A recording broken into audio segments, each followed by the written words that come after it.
Apart from being called a boss by the Australian Prime Minister and the Papua New Guinea Prime Minister touching his feet, there is one more thing that made headlines from Prime Minister Modi's recent three-nation tour. It is his jacket.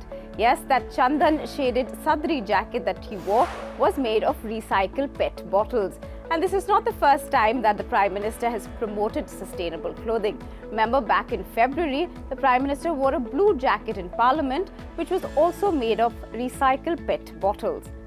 Now, a bunch of celebrities have also promoted sustainable fashion in the last few months. Let's look at some of those examples. We saw Alia Bhatt, where she was wearing a Bologna sterling sari, which was made up of recycled nylon, as well as had a metallic parachute.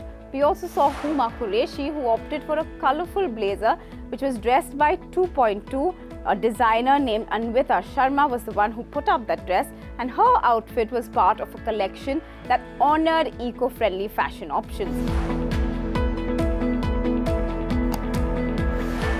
Now, globally, the word sustainable has become a buzzword, as a massive dump of fast fashion clothing in Chile's Atacama Desert is now visible through the satellites. Now, these unworn clothes were manufactured in China as well as Bangladesh and sent across retail stores in the US, Europe and Asia. But these unsold clothes are then brought back to Chile and dumped in a landfill. But why are so many people talking about this subject? What really is sustainable fashion? And what can you and I do to help make a positive impact on the environment, especially in this way? Let's dig a little deeper. The fashion industry is the second biggest consumer of water and is responsible for about 10% of the global emissions. This is higher than what aviation as well as the global maritime shipping combined would use. This sector, in fact, is responsible for about 5% of the CO2 emissions as per the data by the International Institute of Sustainable Development. Now, if you look at direct industrial processes, they account for about 5.2% of the global CO2 emissions. This, according to the data that was released. The fashion industry is the second largest consumer of water worldwide. Do you know how much water is needed to produce just one cotton t-shirt? It's 2,700 liters. That is 18 bathtubs full of water.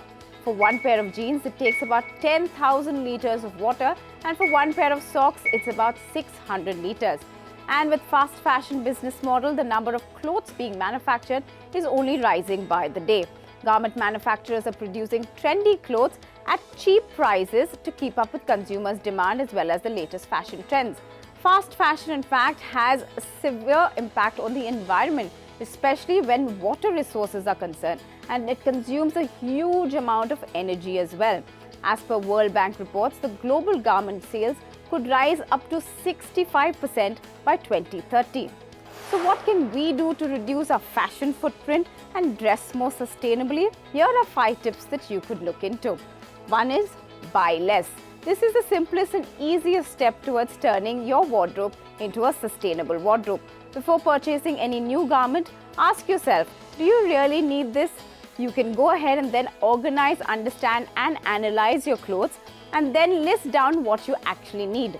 Less demand means less production. That will result in less damage to the environment. You can choose environment-friendly fabrics that are made up of natural recycled materials compared to the otherwise commonly used clothing fibers like synthetic polyester, semi-synthetic rayon and bamboo. In fact, cotton has the advantage of being a completely natural product, which means that it is biodegradable.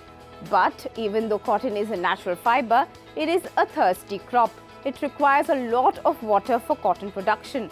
Therefore, we need to consider this virtual water before purchasing cotton products. In India alone, a country where 100 million people have no access to safe drinking water, the water used in cotton production is in fact sufficient to provide 85% of the country's 1.24 billion people with 100 liters of water every single day for a whole year. You can also invest in clothes which can be worn across the season. Things like jeans, t-shirts, classic dresses, timeless jackets as well as coats, those make for a much more sustainable wardrobe. So how should one identify a sustainable brand? For one, you can read the label. Read about the fibers and fabrics as well as choose the natural fibers like cotton, silk and wool. These natural fibers are biodegradable and also recycled. Now, you can also rethink your picks before investing in a garment. Think about its wearability. Will you continue wearing it or will it become a wardrobe orphan? You can also check out thrift stores as well as second-hand marketplaces. These are some of the examples for it, like Poshmark, Elastic, and many others. In your search for sustainable brands, beware of greenwashing. So what really is greenwashing? It is a marketing technique which makes false, misleading claims about a brand's environmentally conscious behavior. These statements simply imply that the brand is sustainable or eco-friendly without any factual support to these claims. In 2022, brands like H&M, Zara, Uniqlo, Nike were all called out for greenwashing. So how can you spot greenwashing? Well, these are brands that create sustainable clothing but still engage in overproduction that leads to exploitation of workers as well as causes pollution in the environment.